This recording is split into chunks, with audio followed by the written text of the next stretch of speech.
क्यों पत्थर की शिला बन गई थी अहिल्या देवी? उन्हें कैसे मिला था जीवन दान? अहिल्या एक बहुत ही सुंदर स्त्री थी। अहिल्या को ये वरदान मिला हुआ था कि उनका यौवन सदा बना रहेगा। अहिल्या की सुंदरता के आगे तो स्वर्ग की अप्सराएं भी फीकी पड़ जाती थी।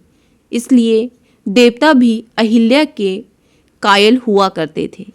लेकिन एक श्राप के कारण अहिल्या पत्थर की शिला में तब्दील हो गई थी।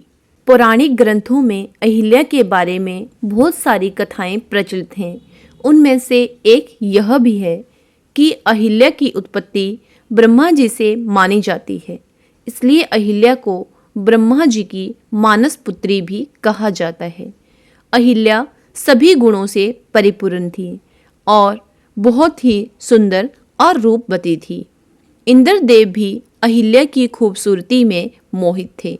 स्वर्ग के राजा इंद्र अहिल्या के साथ विवाह करना चाहते थे। ब्रह्मा जी ने अहिल्या के विवाह के लिए एक शर्त रखी थी कि जो भी तीनों लोकों की परिक्रमा सबसे पहले पूर्ण करेगा, अहिल्या का विवाह उसी के साथ किया जाएगा।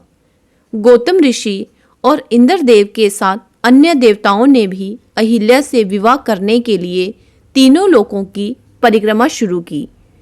लेकिन गौतम ऋषि ने परिक्रमा के दौरान एक गर्भवती कामधेनु गाय की परिक्रमा की, जिसके कारण ब्रह्मा जी ने कहा कि कामधेनु गाय तीनों लोकों से भी श्रेष्ठ है।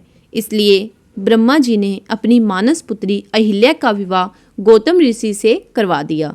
अहिल्या का विवाह गौतम ऋषि से होने पर इंद्रदेव क्रोधित हो गए। एक बार गौतम ऋषि अपनी कुटिया से बाहर गए हुए थे। उस समय देवराज इंद्र गौतम ऋषि का वेश बदलकर अहिल्या के समीप गए।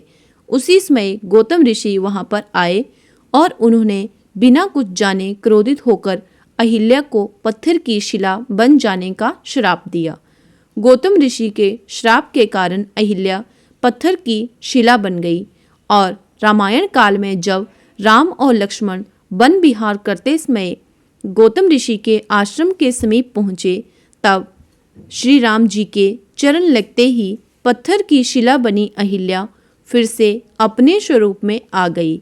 इस प्रकार अहिल्या को नया जीवन दान मिला।